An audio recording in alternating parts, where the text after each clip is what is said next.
విజయదశమి ఏం పండగది చెప్పండి?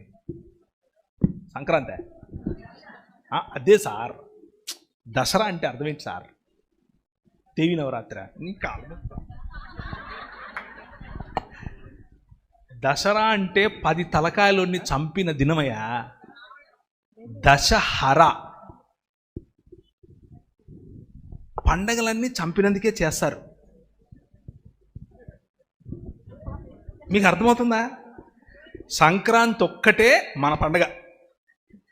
ఎస్, మనకు కూడా ఉంది హార్వెస్ట్ ఫెస్టివల్. బైబిల్ గ్రంథం చెప్తోంది కోతకాలపు పండగ సంక్రాంతి.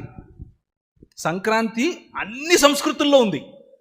దీని వెనక ఏ విగ్రహము లేదు, ఏ దహనము లేదు, ఏ రావణాసుడు లేడు, ఏది లేదు.